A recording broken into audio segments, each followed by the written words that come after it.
नमस्कार, आप देख रहे हैं आपका राज और मैं हूं आपके साथ शिवांगी जैन। बुलेटिन की शुरुआत करेंगे उत्तर प्रदेश की राजधानी लखनऊ से, जहां पर लखनऊ के नगर निगम में नई एजेंसी का नया खेल सामने आ रहा है।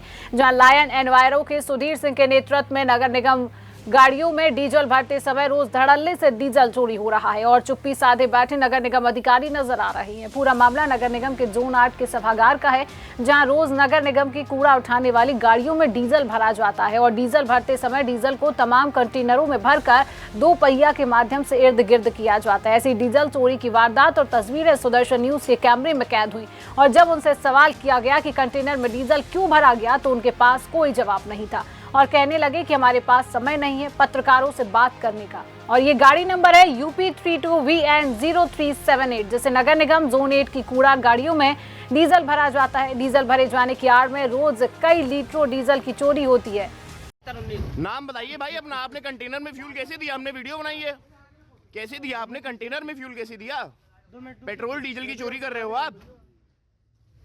पेट्रोल डीजल भैया हम बोलने की कोई बात नहीं है। आप भी न्यूज वाले हैं ना, क्यों आपने मतलब उसमें दिया? हमको रीजन दीजिए ना, जब आपको मना है आप देने का, उसमें दिया क्यों आपने? हमें टाइम नहीं है, आपने दिया क्यों? बात करने के लिए हमें टाइम नहीं है। आप खबर फर्रुखाबाद से है, जहां सफाई कारखाने पर प्रदूषण नियंत्रण बोर्ड कानपुर में 31.70 लाख का जुर्माना लगाया गया। बता दें कि मुख्यमंत्री योगी आदित्यनाथ के आदेश को नगर पालिका ईओ ने ताक पर रखा है। महाकुंभ को लेकर मुख्यमंत्री ने गंगा में गिरने वाले नालों पर रोक लगाने के निर्देश दिए थे। मुख्यमंत्री के आदेश के बाद भी नहीं रुके तो गंगा में गिरने वाले नाले और नगर पालिका की लापरवाही उजागर हुई है। तो जिला अधिकारी डॉक्टर वीके सिंह ने निर्देश पर प्रदूषण नियंत्रण बोर्ड ने भी कार्रवाई की। आपको बता दें कि फर्रुखाबाद प्रदूषण नियंत्रण बोर्ड कानपुर के क्षेत्रीय अधिकारी अमित मिश्रा ने टीम के साथ निरीक्षण किया। निरीक्षण में नवाब सलामत खां का नाले का पानी गंगा जाते मिला है। प्रदूषण नियंत्रण बोर्ड के क्षेत्रीय अधिकारी ने नगर मजिस्ट्रेट को नोटिस जारी कर दोषियों के विरुद्ध कार्रवाई कर गंदे नाले के पानी को रोकने के निर्देश दिए हैं। जहां नालियों में रंगीन पानी छपाई उद्योग से निकलने वाला केमिकल सीधा गंगा में गिराया जा रहा था। इस खबर को भी सुदर्शन न्यूज ने प्राथमिकता से दिखाया था, जिसके बाद से अब इस खबर का असर हुआ है और नालियों में बह रहे रंगीन पानी जो कि सीधा गंगा में गिराया जा रहा था, इस पर गंगा प्रदूषण नियंत्रण बोर्ड कानपुर की टीम ने जांच शुरू की है। 19 अक्टूबर 2024 को गंगा में लाखों मछलियां भी मरी हुई थी, जिसके बाद से प्रशासन हरकत में आया और 31.70 लाख का जुर्माना छपाई कारखाने में लगा दिया गया। वहीं टीम ने कारखाने के लिए नमूने की जांच रिपोर्ट के साथ आजा मुख्य पर्यावरण अधिकारी लखनऊ को भेज दिए हैं। वहीं नगर मजिस्ट्रेट बोले हैं कि नगर पालिका की लापरवाही उजागर होने पर नगर पालिका को नोटिस जारी किया गया। फिर साधु जो है क्रांति करेंगे और वो क्रांति ऐसी क्रांति होगी जो कि शासन प्रशासन को करना ही पड़ेगा, क्योंकि माँ गंगा जो कि माननीय मुख्यमंत्री जी हमारे इतना प्रयास कर रहे हैं गंगा को प्रधानमंत्री जी अविरल निर्मल बनाने के लिए, तो फिर जो अधिकारी गण अथवा कोई शासन का कोई ऐसा व्यक्ति इसमें अवरोध पैदा करता है तो उसके ऊपर निश्चित ही कार्रवाई होगी। शासन से पर्यावरण द्वारा निर्देश दिए गए थे कि जो प्रयागराज में कुंभ का आयोजन किया गया है, इसमें गंगा के पानी की शुद्धता बनाए रखने के लिए जितने भी ऐसी इकाइयाँ हैं जिसमें से कि उत्प्रवाह होता है उसके जो है शून्य कर दिया जाए, ताकि शुद्ध जल जो है वहाँ तक प्रयागराज तक पहुँच सके। इसी क्रम में एक टीम टीम द्वारा कार्रवाई की। 9 तारीख को देखा गया कि नाले हैं वो सब टेप थे। एक नाला जो था वो पाया गया कि बाईपास करके गंगा में जो जो है वो प्रभाव विसर्जित करता था, उसकी भी टेपिंग डाली गई है और उसको नोटिस दिया गया है। लगातार एक आदेश होती रहेगी और देखा जाएगा किसी इंडस्ट्री द्वारा अपने जो प्रभाव है उसको अगर डाला जाता है गंगा नदी में तो उसका जो है वो कार्रवाई भी की जाएगी उसके विरुद्ध। मथुरा पुलिस की बाइकर्स गैंग से मुठभेड़ हो गई है। बता दें कि श्रद्धालु का पर्स छीनने वाले बाइकर्स गैंग ने सदस्य से पुलिस की मुठभेड़ हुई और गाजियाबाद के मोदी नगर से परिवार के साथ आई महिला श्रद्धालु के साथ छिनैती को बदमाशों ने अंजाम दिया था। बदमाशों के कब्जे से तमंचा, कारतूस लूटा गया, मोबाइल, नकदी व पल्सर बाइक बरामद हुए। आगे मामले की कार्रवाई जारी है। बात के मोदी नगर क्षेत्र के रहने वाले श्रद्धालु थे, उनके साथ में पर्स छीनने की घटना हुआ था।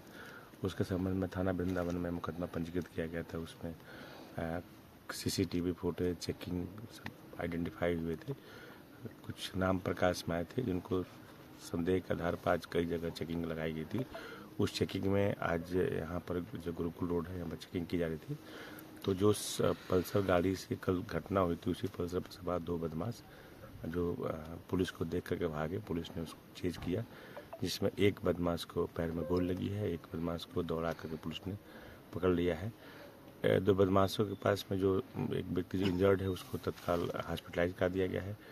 मौके से जो मोटरसाइकिल से कल घटना किए थे मोटरसाइकिल मिली है, और जो बदमाश के ने जो पुलिस पर फायर किया है तमंचा खोखा कारतूस बरामद हुआ है। जो कल लूटा गया, जो उनको छीना गया जो सामान था वो भी इसमें बरामद हो गया है। इसमें बाकी जो अभियुक्त हैं उनके खिलाफ कितने मुकदमे पंजीकृत हैं इसके बारे में जानकारी की जा रही है। जानकारी करने के बाद से जो विधिक कार्रवाई इसमें और होगी वृंदावन पुलिस द्वारा संपादित की जाएगी। फरक्काबाद में दबंगों ने महिला के घर पर चढ़कर राउंड फायरिंग की है। बता दें कि दबंगों की गई राउंड फायरिंग से मोहल्ले में दहशत फैल गई, जहां 2 बाइकों पर सवार 5 दबंगों ने मोहल्ले में पहुंचकर फायरिंग कर दहशत फैलाई। महिला वंदना तोमर ने गेट खोलकर जैसे ही देखा तो दबंग ने महिला के ऊपर फायर किया और महिला के दरवाजा बंद करने पर बाल बाल बची है। फतेहगढ़ कोतवाली क्षेत्र के लोको रोड का ये पूरा मामला बताया जा रहा है। हमारे साथ घटना क्या है, 9:15 के करीब की बात थी। गली में काफ़ी शोर हुआ तो हम लोगों को क्या है कि शायद किसी लड़कों में झगड़ा हुआ, तब तक एक फायर हुआ।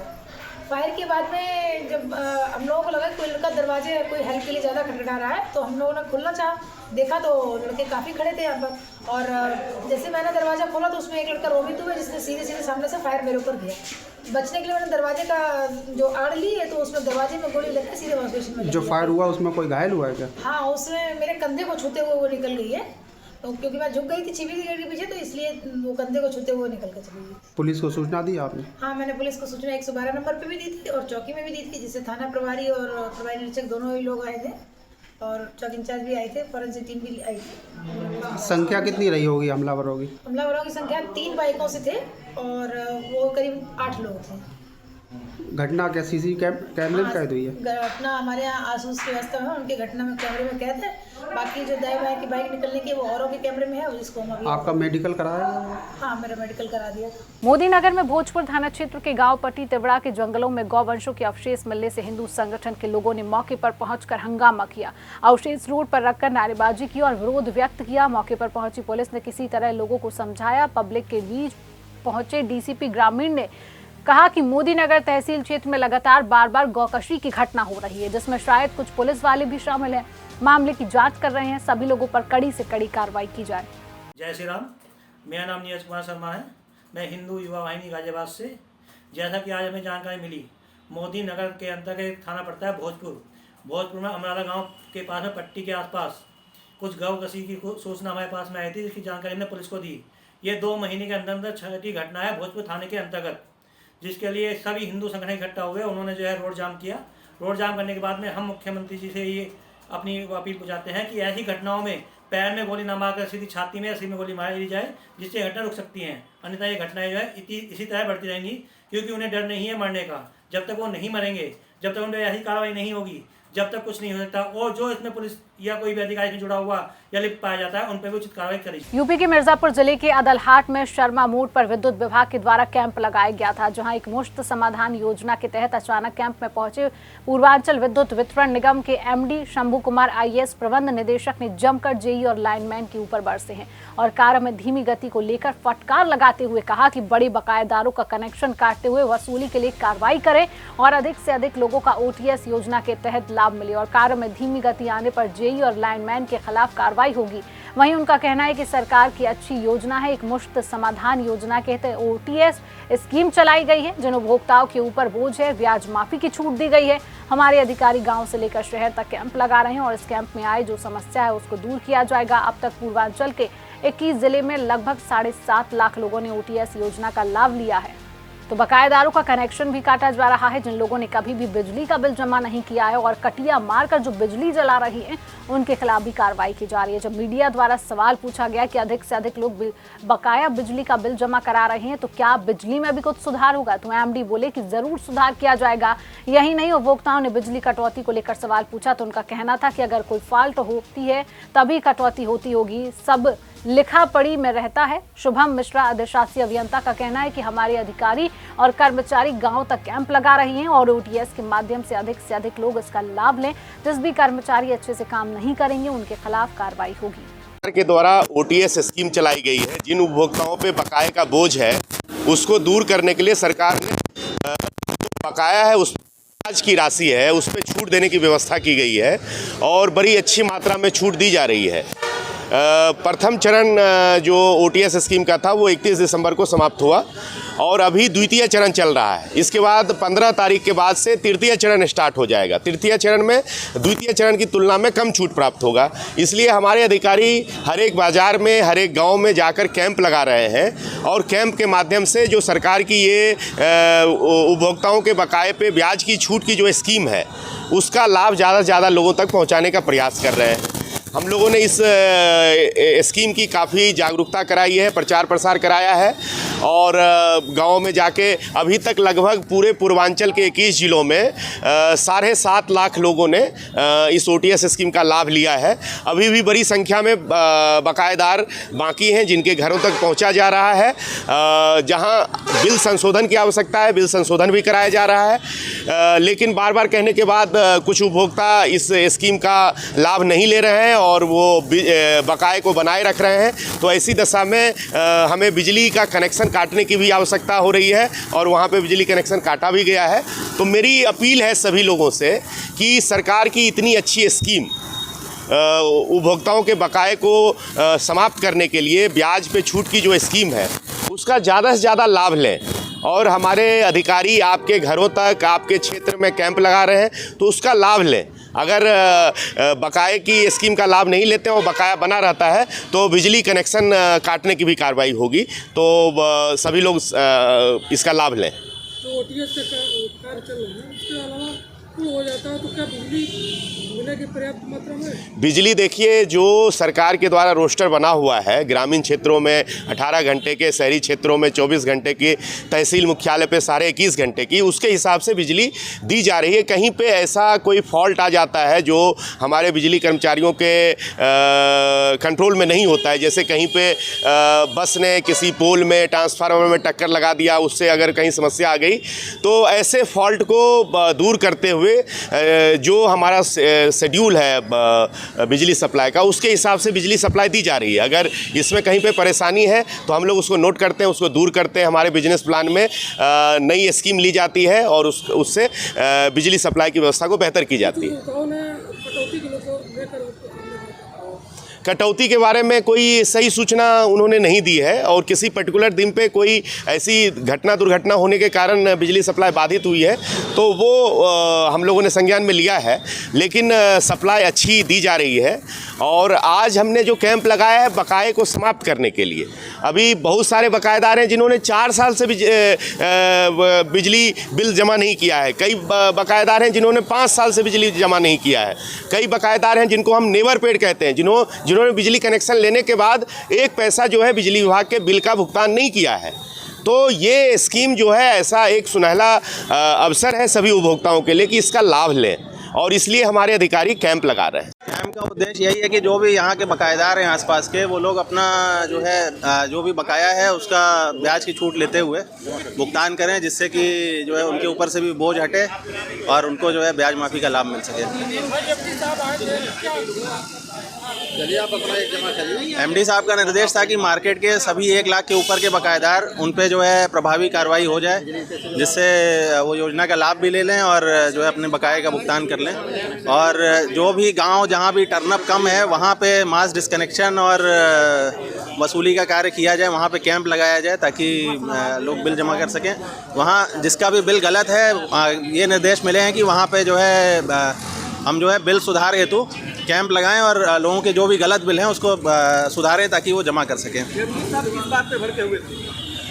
एमडी साहब इसलिए भड़के थे क्योंकि इस क्षेत्र में जो है कम लोग इस योजना का लाभ ले पा रहे हैं, तो उसके लिए जो है कहा गया है कर्मचारियों से जो है काम करने के लिए। मार्केट में कुछ बकायेदार यहाँ पे बड़े बकायेदार थे और उन पे प्रभावी कार्रवाई नहीं हुई थी, इस कारण से वो भड़के हुए थे। अब उन पे भी कार्रवाई कराई जाएगी। क्या कोई समय सीमा भी निश्चित किया है एमडी साहब ने? जी, एमडी साहब ने जो है 14 तारीख तक सुधार करने के लिए कहा है, और यदि 14 तक नहीं होगा तो फिर कुछ कठोर कार्रवाई भी की जाएगी उनके द्वारा। जमा कर देते हैं तो क्या बिजली में सुधार होगी? निश्चित तौर पे, क्योंकि जो रिकवरी होती है उसी में से कुछ अंश जो है हमारी लाइन के सुदृढ़ीकरण और अन्य चीज़ों पे जो है खर्च किया जाता है। तो रिकवरी अच्छी होगी तो सुधार तो निश्चित तौर पे होगा। हाँ, तो उसमें कुछ लोगों को चिन्हित किया गया है, उन पर कार्रवाई की जाएगी। यहाँ अदलहाट मार्केट के जो लाइनमैन हैं उनके विरुद्ध भी उन्होंने कहा है, तो उस पर कार्रवाई करेंगे। विभागीय भी जिनकी परफॉर्मेंस ख़राब है, जैसे हमारे जो है फीडरों पे TG2s तैनात हैं और लाइनमैन तैनात हैं, जिस फीडर पे कम रिकवरी रहेगी उस पर कार्रवाई की जाएगी, है ना। और यही है, उपभोक्ताओं से यही अपील है कि योजना का लाभ लें, ज़्यादा से ज़्यादा जो है लोग आके इस कैंप में जो है टर्न अप हों, जिनके बिल में गलतियाँ हैं उसमें जो है सुधार कराएँ और बिजली का बिल भुगतान करें। यूपी के सीतापुर में विपरीत दिशा से आ रहे डंपर में मोटरसाइकिल टकराई है। वहीं आग का गोला बन डंपर और बाइक सवार की दर्दनाक मौत हो गई। बता दें कि विपरीत दिशा की ओर से आ रहे एक डंपर में एक मोटरसाइकिल सवार अचानक टकरा गई, जिससे चलता हुआ डंपर अचानक आग का गोला बन गया। मोटरसाइकिल की टक्कर से डंपर में आग लग गई। देखते ही देखते आग ने भीषण रूप ले लिया। इस सड़क हादसे में आग की चपेट में मोटरसाइकिल सवार आ गया, जिसकी उसके मौके पर ही दर्दनाक मौत हो गई है। स्थानीय लोगों ने इसकी सूचना पुलिस व दमकल विभाग को दी। सूचना मिलते ही स्थानीय पुलिस बिना देरी किए मौके पर पहुंची और आग पर काबू पाने के प्रयास शुरू कर दिए। जनपद लखीमपुर खीरी में शाहजहांपुर की कोतवाली क्षेत्रांतर्गत मोहल्ला अजीजगंज में पुलिस कांस्टेबल की गर्दन में चाइनीज मांझा फंस गया, जिससे उसकी गर्दन कट गई। मांझे के द्वारा गर्दन कटने से वह बाइक से नीचे गिर पड़े। तभी आसपास के लोगों ने तुरंत कांस्टेबल को जनपद शाहजहांपुर जिला अस्पताल पहुंचाया, जहां चिकित्सकों ने उन्हें मृत घोषित कर दिया है। लखीमपुर खीरी में मांझा नष्ट अभियान तेजी से चल रहा है। अभी बीते हुए कुछ ही घंटे पहले शाहजहांपुर में एक पुलिस विभाग का आदमी कांस्टेबल शाहरुख की मौत मांझे से फंस करके हुई थी। गर्रा पुल के पास सरकारी काम से जा रहा था कांस्टेबल, अचानक मांझे की चपेट में आ गया और उसकी गर्दन कस गई। वहां पे तुरंत ही उसके जो है छटपटाता रहा, हाथ से मंजा हटाता रहा, लेकिन उसकी मौके पर ही मौत हो गई। तो इसी के चलते जनपद लखीमपुर खीरी में भी आज जगह जगह मांझा हटाओ अभियान पुलिस फोर्स के द्वारा चलाया जा रहा है। आप देख सकते हो साइड में, आप देख सकते हो इस समय हम खड़े हैं लखीमपुर खीरी के कोला कोतवाली क्षेत्र के दानिश काइट सेंटर पर, जहां पर पूरा प्रशासन मांझा हटाता हुआ नजर आ रहा है, मांझे को डिस्ट्रॉय करता हुआ नजर आ रहा है। मांझे को मौके पर ही जलाया जा रहा है ताकि आगे आने वाले समय में कोई भी इस तरह का शिकार ना हो। ये जनपद लखीमपुर खीरी की कोतवाली गोला गोकर्णनाथ की पुलिस के द्वारा कार्रवाई की जा रही है। लखीमपुर खीरी से सुदर्शन न्यूज के लिए आदित्य मिश्रा के साथ राजेश वर्मा की रिपोर्ट। रायबरेली जिलाधिकारी हर्षिता माथुर और पुलिस अधीक्षक डॉक्टर यशवीर सिंह ने दिव्य भव्य महाकुंभ 2025 की तैयारियों के दृष्टिगत पुलिस अधीक्षक के साथ विभिन्न स्थानों का स्थलीय निरीक्षण के दौरान ट्रैफिक व्यवस्था प्रकाश में और व्यवस्था साफ सफाई सहित श्रद्धालुओं के लिए विश्रामालय शिविर की व्यवस्थाओं का जायजा लिया है। संभल में जिला प्रशासन ने जामा मस्जिद की अधवनी जर्जर दुकानों को ध्वस्त कराया और एसडीएम ने जामा मस्जिद के लोगों को नोटिस जारी किया था। बड़ी खबर संभल से है, जहां प्रशासन ने जामा मस्जिद की अधवनी जर्जर दुकानों को ध्वस्त कराया है। संभल एसडीएम के नोटिस के बाद बड़ी कार्रवाई हुई है। आपको बता दें कि करीब 15-20 साल पहले विवादित जामा मस्जिद कमेटी ने दुकानें बनवाई थी, जिनके पूरे होने से पहले ही निर्माण का काम रुक गया था। वही दुकानों की दीवारें जर्जर हालत में थी, जिन्हें ध्वस्त कराने का एसडीएम ने नोटिस दिया था। जिला प्रशासन ने जर्जर दुकानों को ध्वस्त कराया, अधवनी जर्जर दुकानों को ध्वस्त कराया गया है। नगर पालिका से हमें नोटिस मिला था, हम अपने आप हटाने, हमें हमारी जमीन है, हम इसके मालिक। क्या है मौके पर, क्या स्ट्रक्चर है? कुछ भी नहीं, वैसे दीवारें खड़ी हुई थी, दुकानें बना ली थी, लेकिन बन ना पाई थी किसी वजह से। 3 और 4 में नक्शा भी पास है। हाँ, नक्शा भी पास है, हमारे पास इसका बैनर भी है। 3 और 4 में 2000। अब क्या बनाया जाएगा? अब कुछ नहीं, ये थोड़ा जर्जर हालत में है, किसी का चोट ना लगे, इसलिए इसे थोड़ा थोड़ा उतरवा रहे हैं ताकि किसी की चोट ना लगे। कल कोई नोटिस भी मिला था? ना, हमें कोई नोटिस नहीं मिला। हमारी एसडीएम साहब से मौखिक बात हुई थी काफ़ी दिन पहले, तो उन्होंने हमसे कहा था, हमने कहा ठीक है हम उतार लेंगे। ये उतारने के बाद कोई नया निर्माण होगा क्या? ना, कोई नया निर्माण नहीं होगा। कितना फिलहाल नहीं है, फिलहाल कोई निर्माण नहीं होगा। जो स्ट्रक्चर है वो काफ़ी डाकखाने के पास है, उसको नगर पालिका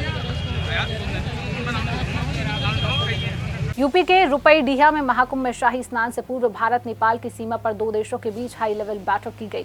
बता दें कि केंद्र एवं उत्तर प्रदेश सरकार के निर्देश पर महाकुंभ को लेकर भारत नेपाल सीमा पर विशेष तौर पर चौकसी बरती जा रही है।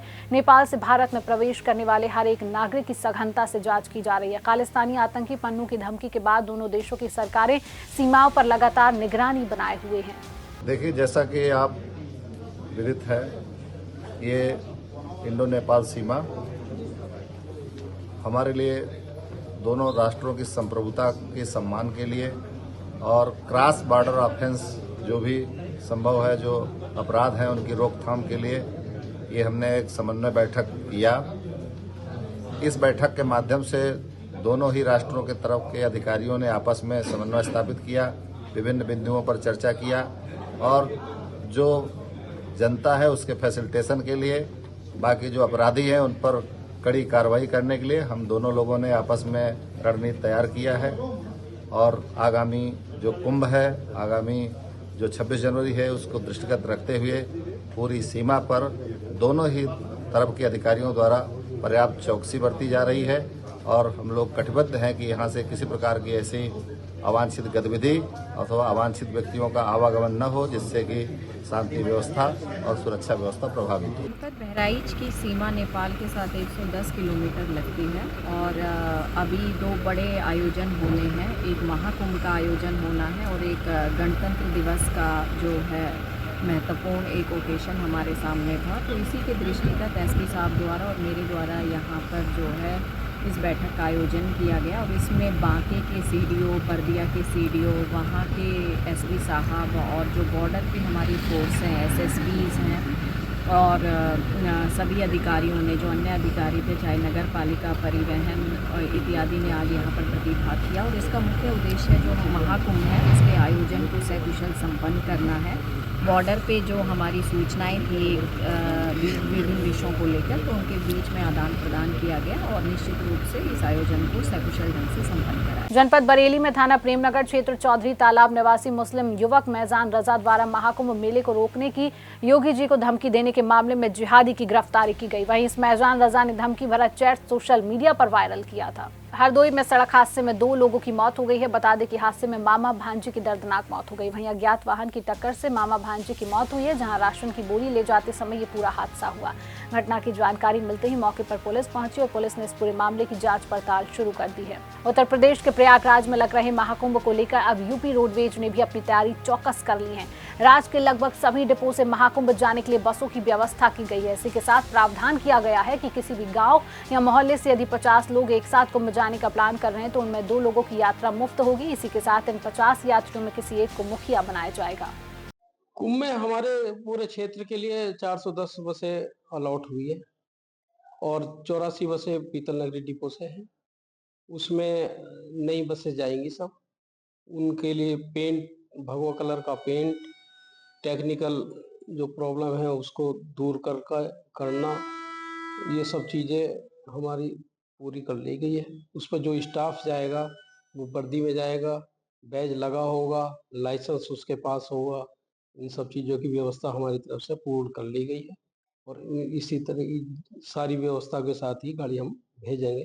क्या कुछ ज्यादा सवारियां बुक कराने पे क्या सुविधा दी जाएगी? हाँ, ज़्यादा कोई पार्ट, हमारी बस की कैपेसिटी 52 है, 52 सवारी जा सकती हैं। यदि कोई पार्टी, चाहे वो विभाग का हो या बाहरी आदमी, 52 सवारी लेकर आता है हमारे पास और वो कहता है कि मेरे साथ 52 सवारी हैं, आप मुझे बस दीजिए, तो हम उसे बस देंगे और 2 सवारी का उसको प्रॉफिट देंगे। वो चाहे स्वयं फ्री जाए या उसका कैश कर ले या उसके अपने रिश्तेदार को पहुंचा दे। क्या स्पेशलिटी के तौर पे इतना लंबा सफर है, कुछ विशेष किया गया है, जैसे कि फर्स्ट एड बॉक्स नया लगाया जा रहा है? हाँ, फर्स्ट एड बॉक्स उसमें नया लगाया है, टूल्स हैं उसके अंदर, जैक है, स्टेफनी है, जो बेसिकली चीज़ें हैं जिनसे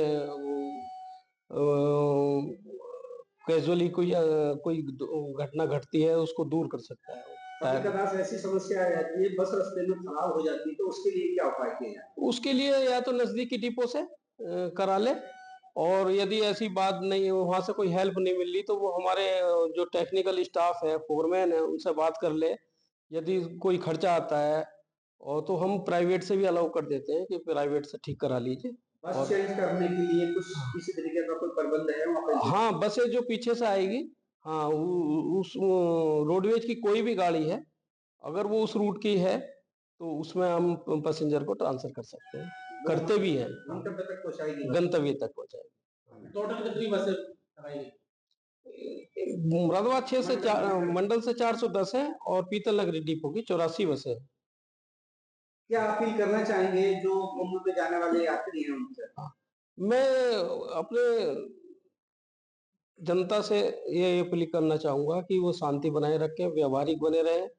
हमारी सारी व्यवस्था बहुत बढ़िया है और यदि उनको कहीं बैठने की दिक्कत, कहीं से बीच से बैठना चाहता है, वो फ़ोन पे संपर्क कर ले और बस के बारे में जानकारी लेके उसमें बैठ सकता है और बस अड्डे पे आए, वहाँ भी उसको पूरी जानकारी मिलेगी। इंक्वायरी पर हमने सारी व्यवस्था बता दी गई है, बता दिया उनको क्या क्या करना है, क्या क्या हमारे संचालन की स्थिति है। और हमारी पीतल नगरी बस अड्डे के संभल बस स्टेशन है और चंदौसी बस स्टेशन है, वहाँ से भी हम बस इलाहाबाद भेजेंगे। तो हमारी जनता से अपील है, अगर किसी को और जानकारी ले तो हमारी जो फ़ोन नंबर है वो डिस्प्ले हैं, उन पर जानकारी कर लें। जैसे कि ठंड का समय है, स्टाफ के लिए बस कंडक्टर ड्राइवर दोनों ही आएंगे, हाँ, उसके लिए कोई किट वगैरह या बस वगैरह की अलग से स्टेशन इंतजाम किया गया? क्या लंबा सफर है, हाँ, कंडक्टर और ड्राइवर जाएंगे ठंड में, हाँ, उसके लिए कुछ वस्त्र जो होते हैं उनके ड्रेस वगैरह वो अपने इंडिविजुअली वो करते हैं। हमारी जो इनकी प्रेस्क्राइब यूनिफॉर्म है उसके लिए हमने पैसा दे दिया है इनको, इनके अकाउंट्स में पहुंच चुका है। हाँ, वो गर्म तो नहीं है लेकिन मोटे कपड़े में है, जैसे कि पुलिस की खाकी होती है, हमारी ग्रे कलर की है। हाँ, तो मोटे कपड़े में है वो पैंट शर्ट। हमने सभी के खाते में पैसा ट्रांसफर कर दिया गया, उन्होंने सिलवा भी ली है और सब तरह से तैयारी कर ली। बिहार के समस्तीपुर वैशाली अन्य कृषि प्रधान जिला है। कृषि मुख्य पैसा जीविकोपार्जन है, जहां 70% लोग कृषि बागवानी पर निर्भर रहते हैं। हर फसल को किसान खेतों में लगाता है।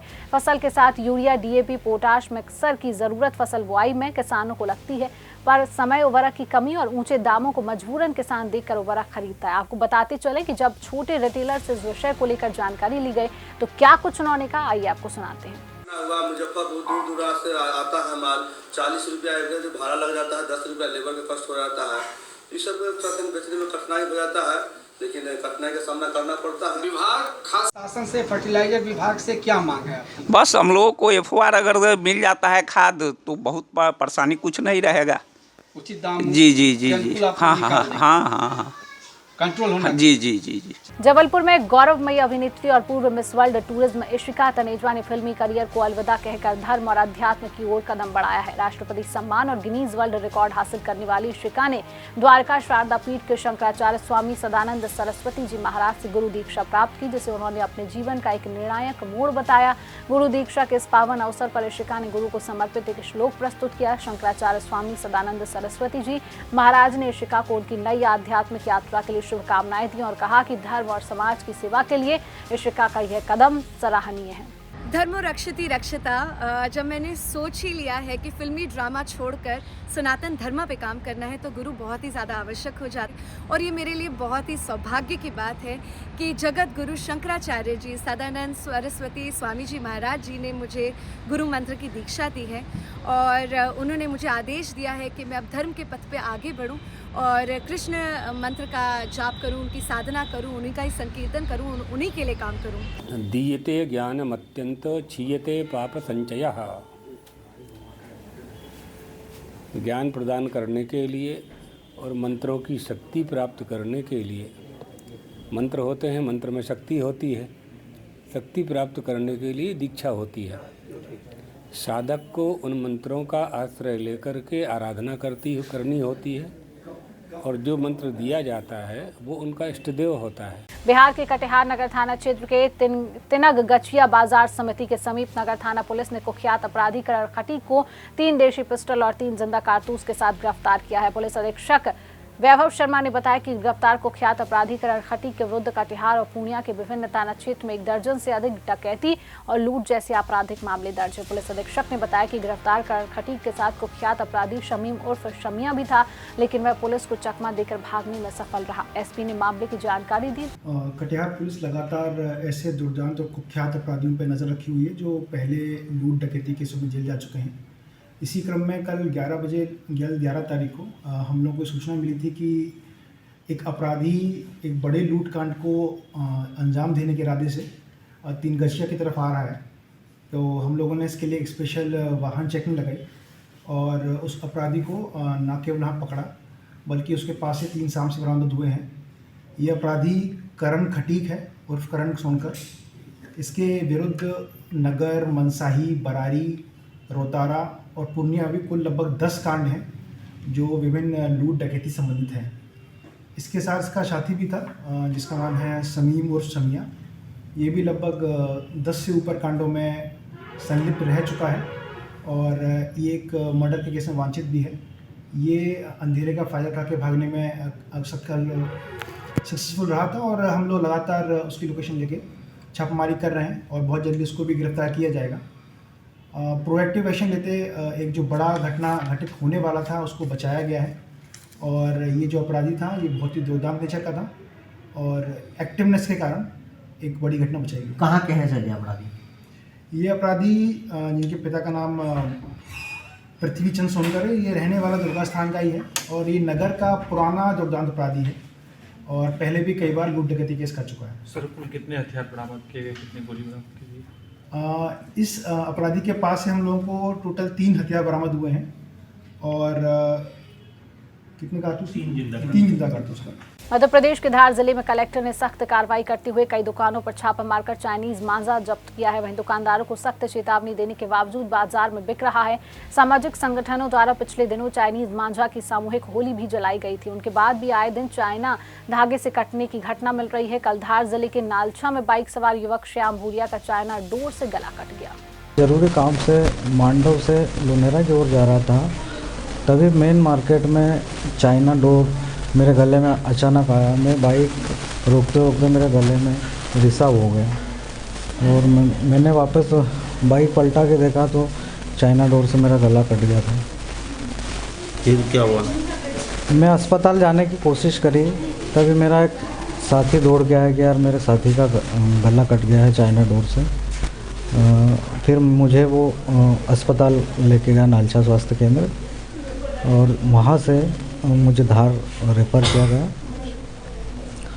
मेरा मानना है कि माननीय कलेक्टर महोदय से अनुरोध है मेरा कि जो चाइना डोर जो व्यापारी क्रय और विक्रय करते हैं उन पे छानबीन करें और कड़ी से कड़ी कार्रवाई होना चाहिए ताकि मेरे जैसे कोई भाई का मतलब जीवन से बचे। मेरा यही अनुरोध है माननीय कलेक्टर महोदय से निवेदन है मेरा। उन्होंने आह्वान भी किया था कि चाइना डोर जो क्रय करेगा उस पर सख्त कार्रवाई होगी। कर्नाटक के चिक्कोड़ी मातृ एवं शिशु अस्पताल और सरकारी गर्ल्स हॉस्टल में चिक्कोड़ी उप विभाग अधिकारी सुभाष संपांगी ने अचानक दौरा करते हुए मरीजों और लड़कियों के कल्याण और सुविधाओं के बारे में अधिकारियों से पूछताछ की और कहा कि मरीजों और वहां काम करने वालों को किसी भी प्रकार की बुनियादी सुविधाओं की कमी नहीं होनी चाहिए। लाभार्थियों को कोई असुविधा ना हो, ठीक से काम करना चाहिए। यदि उन्हें अपने कर्तव्यों को साफ सुथरे तरीके से पूरे करने में कोई समस्या आती है तो उन्हें सीधे हमें सूचित करना चाहिए। गया बिहार के आईटी मंत्री संतोष कुमार सुमन ने गया के गोदावरी स्थित अपने आवास पर बताया कि बिहार में इस वर्ष 5 से 600 करोड़ रुपया निवेश आ चुका है और आने वाले 1 वर्ष में 5 से 6 हजार करोड़ का निवेश आ जाएगा और आगे 5 साल में हम समझते हैं कि आईटी के क्षेत्र में बिहार सबसे अग्रणी राज्य में गिनती की जाएगी। वहीं उन्होंने कहा कि पूरे बिहार में बिजली के क्षेत्र में लोगों को 25% की छूट दी जाएगी जो अगले 5 साल तक जारी रहेगा। एक सवाल के जवाब में तेजस्वी यादव के संदर्भ में उन्होंने तेजस्वी यादव के बारे में कहा कि जो डीके टैक्स की बात कह रही हैं, क्या वह वित्त मंत्री हैं और जगह जगह पर मां बहन योजना का जो पोस्टर लगाए हुए हैं तो क्या वे सरकार में है? जब वे सरकार में नहीं है तो कैसे इस योजना का वह पोस्टर लगा रहे हैं, होर्डिंग लगा रहे हैं? ये तो वे फिजूल की बात है। इनके संदर्भ में उन्होंने कहा कि अभी उनको राजनीति के क्षेत्र में सीखना पड़ेगा, अभी बच्चे हैं। दिल्ली के चुनाव के संदर्भ में केजरीवाल के बारे में एक सवाल के जवाब में उन्होंने कहा कि जो केजरीवाल जी कहते हैं कि भाजपा फर्जीवाड़ा करके चुनाव जीतती है, तो वह जब भाजपा फर्जीवाड़ा करके जीतती है तो पहले चुनाव क्यों नहीं दिल्ली से जीत गए। केजरीवाल चुनाव हारेंगे तो यही कहकर आम जनता को और स्वयं को सांत्वना देंगे और फर्जी वाला हुआ है, इसलिए हम लोग चुनाव हार गए हैं। अभी हम पहुंचे हैं बिहार सरकार के मंत्री संतोष सुमन जी के यहाँ, जहाँ आईटी के संदर्भ में कुछ बात करना चाहते हैं कि बिहार में क्या सौगात है। जी सर, बताएं जो बिहार के लिए क्या क्या सौगात है। देखिए, बिहार में न्यू आईटी पॉलिसी आई है, जिसके तहत हम लोग जो भी इच्छुक हैं, कंपनी जो भी आईटी के क्षेत्र में लोग यहाँ आके निवेश करना चाहते हैं, उनको हम सुविधाएं देंगे। सरकार के स्तर से हर तरह की सुविधाएं हों, चाहे रेंट लीज जिसको कहते हैं, ज़मीन रेंट पर लेते हैं, उनमें सुविधाएं, बिजली खपत होती है उसमें हम सब्सिडी देने का काम कर रहे हैं, उनके ब्याज में भी सब्सिडी देने का हम काम करेंगे। हम अभी पिछले ही कैबिनेट में जीएसटी माफ़ करने का भी लाया है कि जो व्यक्ति को जीएसटी होता है उसको हम वेव कर देंगे। और भी बड़े बड़े व्यापक पैमाने पर अगर निवेश करना चाहते हैं तो हम लोग से बैठ के बात करेंगे विभाग के लोगों से, उनके अनुसार कुछ नियम में बदलाव भी किया जा सकता है। आईटी पार्क हम खोलने जा रहे हैं, अब आईटी टावर्स हमारे के यहाँ बन रहे हैं, स्टार्टअप्स हमारे के यहाँ जो होता है। तो इस तरह से कर करके एक अपार संभावना आईटी के क्षेत्र में अभी नज़र आ रही है। अभी 500-600 करोड़ का निवेश बिहार में आ चुका है और हम समझते हैं इस साल के अंत तक 4000-5000 करोड़ का निवेश बिहार में आने वाला है और अगले 5 साल में बिहार आईटी के क्षेत्र में अग्रणी राज्यों में एक होगा, ऐसी मैं सोचता हूँ और इसी संभावना है। दलितों के लिए क्या इसमें विशेष सुविधा है? देखिए, रोजगार मिलेगा, इसमें दलित की बात नहीं है। जो भी क्षेत्र में हैं उन बच्चों को रोजगार मिलेगा, सबको उसमें दलित के बच्चे भी रहेंगे। बिजली विभाग में कोई विशेष छूट? बिजली में हम सब्सिडी देते हैं, बिजली जितनी खपत होगी उसका 25% सब्सिडी राज्य सरकार 5 साल तक देगी। तो कहने का मतलब है कि हर क्षेत्र हर चीज़ में सब्सिडी मिल रहा है, सबों के लिए सम्मान है, सबके लिए सम्मान है। और बड़ा एरिया खुलेगा तो बहुत सारे रोजगार आएंगे और इतने रोजगार आएंगे जो भी हमारे बच्चे यहाँ आईटी के क्षेत्र में, कंप्यूटर साइंस जो भी उस क्षेत्र का जो भी पढ़ाई होता है, संबंधित पढ़ाई किए हुए सबको समाहित होने का काम मिलेगा। ऐसे में बिहार के बहुत सारे बच्चे बेंगलोर में हैं, अहमदाबाद में है, हैदराबाद में है, राज्य के विभिन्न देश के विभिन्न क्षेत्रों में है, दुनिया के विभिन्न क्षेत्रों में है, सबको यहाँ भी मौका मिलेगा। तो हम समझते हैं इतना बड़ा क्षेत्र खुलेगा कि यहाँ के बेरोजगार बच्चे जो इस क्षेत्र में हैं सबको रोजगार मिलेगा, इसमें कोई जात पात नहीं। तो तेजस्वी यादव जो डीके टैक्स के बारे में बता रहे हैं, वो क्या कहना चाहते हैं इस पर? अब तो तेजस्वी से पूछे ना क्या मतलब होता है उसका, वो तो हम जानते नहीं है कि नया टैक्स होगा, हो सकता है तो वित्त मंत्री जी से बात करना पड़ेगा कि इस तरह का टैक्स कब लागू हो गया। अब तेजस्वी यादव जी वित्त मंत्री हैं तो टैक्स की बात कर रहे हैं, मुझे तो जानकारी नहीं है। हम लोग जब अगला फाइनेंशियल ईयर में आएगा तब पढ़ेंगे तो हम लोग देखेंगे, तब उस पर कुछ विचार कर सकते हैं, चाहे उस पर कुछ बोल सकते हैं। ये जो होर्डिंग लगाए हुए हैं भाई बहन योजना में, अब भाई बहन योजना, उसको सम्मान योजना, होर्डिंग लगाने में क्या जाता है? होर्डिंग लगाना चाहिए, अच्छी बात है। बोल रहे हैं कि हम सरकार में आएंगे तो ऐसे करेंगे उससे करेंगे, हर आदमी को अधिकार है। अभी कहिए कि हम बड़ा चैनल होंगे तो ऐसे करेंगे उससे करेंगे, तो उसमें क्या दिक्कत है?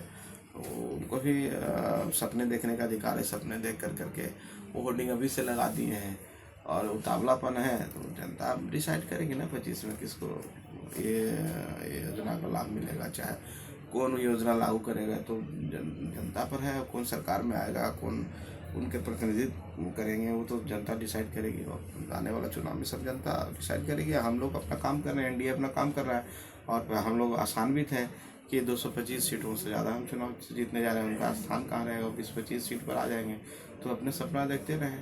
ये तो गिरिराज सिंह के बारे में बोल रहे हैं कि हिंदू मुस्लिम करके जीतते हैं, इस पर क्या कहना चाहते हैं? देखिए, सब बेकार की बातें हैं, इस पर टिप्पणी जितना करिएगा उतना ही आप परेशान होइएगा।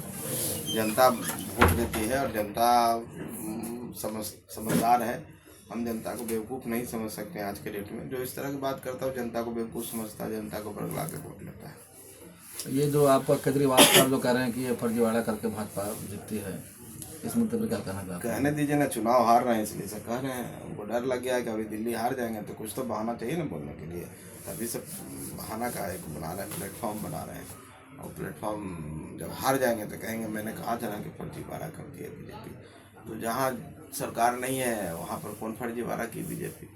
उत्तर प्रदेश तो ठीक है, बंगाल इतना बड़ा स्टेट है, वहाँ पर तो हम लोग को सरकार में आना चाहिए था।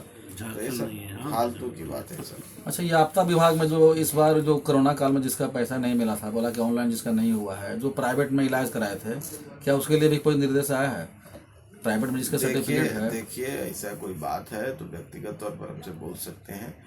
कोई भी जो नियम संगत है वो आपदा के तरफ से सबको पैसा चला गया है, वो जांच का विषय होता है, क्या है नहीं है, हम इस माइक पर अभी कुछ नहीं बोल सकते। कुशीनगर में शिव मंदिर पुजारी की निर्मम हत्या हिंदू की आस्था मकर संक्रांति से पहले की यह घटना है, जहां पर 65 वर्षीय पुजारी की धारदार हथियार से अज्ञात हमलावरों ने निर्मम हत्या कर दी है। हत्या के बाद बिना पंचनामा के शव को ले जाने का ग्रामीणों ने पुलिस पर आरोप लगाया है। पुजारी की हत्या से नाराज ग्रामीणों ने मंदिर परिसर में ये प्रदर्शन किया। वहीं बारवापट्टी थाने से 1 किलोमीटर दूरी पर स्थित ये पूरा मंदिर है।